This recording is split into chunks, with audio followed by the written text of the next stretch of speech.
Saudações a todos! Sejam bem-vindos ao Palavra Diária. Vamos conversar sobre o Evangelho escrito por Mateus. É um relato, assim, fundamental. A gente recebe ele através de Mateus, né? Aquele que era coletor de impostos e, bom, se tornou apóstolo. E a mensagem principal é muito clara: apresentar Jesus como o Messias, o rei de Israel tão esperado. Aquele que cumpre tudo o que o Antigo Testamento falou. Exato.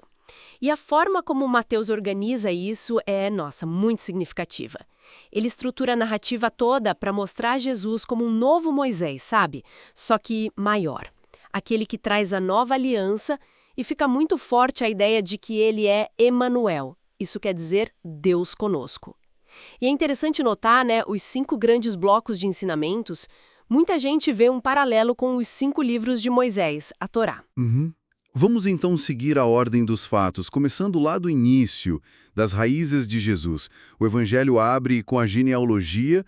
Isso é importante porque conecta Jesus direto com Davi, com Abraão. Isso firma a linhagem real dele, E a ligação com as promessas feitas a Israel. Exatamente. E logo depois vem o nascimento milagroso, concebido pelo Espírito Santo, é o cumprimento daquela profecia de Emanuel.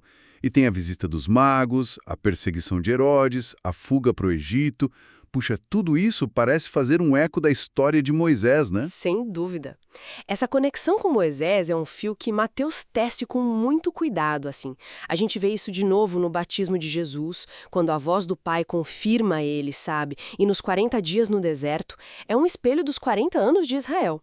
É como se Mateus estivesse dizendo, olha, preparem-se, algo tão grande ou até maior que o Êxodo está começando. E que começo para o ministério de Jesus. Ele chega anunciando, o reino dos céus está próximo. Mas que reino é esse? É um reino que, vira nossos valores de cabeça para baixo. O Sermão do Monte, aquilo é a carta magna desse reino, entende? Jesus deixa claro, não vim rasgar a lei, vim dar o sentido pleno, profundo, aquele que muda o coração. E ele não só fala do reino, ele demonstra o reino. Os capítulos seguintes estão cheios de milagres que mostram o poder desse reino invadindo a nossa realidade. Leprosos purificados, paralíticos andando, cegos vendo, até a natureza ele acalma. E o chamado dos discípulos, né? Incluindo o próprio Mateus, o publicano. Isso mostra que as portas do reino estão abertas para todos, principalmente para quem a sociedade desprezava.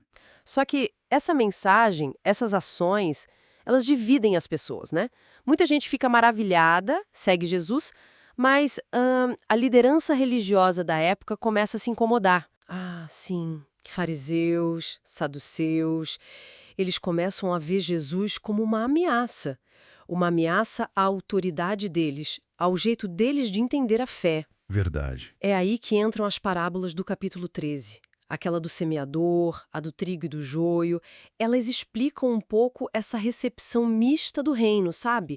Porque uns aceitam e outros rejeitam. O reino cresce, às vezes em silêncio, tem um valor imenso, mas ele coexiste com a oposição, com a maldade aqui no mundo.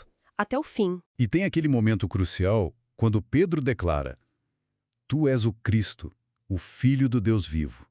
É uma revelação ali, né? Mas logo em seguida, Jesus começa a ensinar algo que deve ter sido chocante para eles. Muito chocante. Que o Messias não viria como um general, um conquistador militar que eles esperavam, mas como o servo sofredor lá de Isaías, que ia padecer, morrer e ressuscitar. Essa ideia do Messias que sofre, serve, é, fundamental em Mateus. O reino que Jesus traz subverte tudo que a gente pensa sobre poder. Nesse reino, ser grande é servir, ser rico é dar. E o poder de verdade está na humildade, na entrega a Deus. Aí a tensão chega no auge na última semana. A entrada triunfal em Jerusalém, o povo aclamando, e a purificação do templo, quando ele expulsa os vendedores. Ali Jesus age como rei, Reivindicando sua autoridade bem no centro religioso de Israel e confrontando os líderes diretamente. Exato, e esse ato no templo acelera os planos para eliminar Jesus. Daí ele faz críticas bem duras à hipocrisia dos líderes, alerta sobre o juízo que vem, mas também conforta, prometendo sua volta em glória. Na última ceia, que era a celebração da Páscoa, Jesus dá um significado totalmente novo para o pão e para o vinho. Uhum. Eles se tornam símbolos do seu corpo, que seria entregue, e do seu sangue derramado. É o selo da nova aliança para perdoar pecados, como os profetas já tinham anunciado. E depois vem toda a paixão.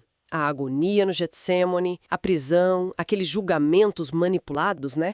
Perante as autoridades judaicas e depois romanas. E, por fim, a crucificação. E Mateus faz questão de mostrar como cada detalhe cumpre as Escrituras, para reforçar que aquilo não era um acidente, um fracasso. Era o plano de Deus para a nossa redenção se desenrolando. Mas o túmulo não é o fim da história.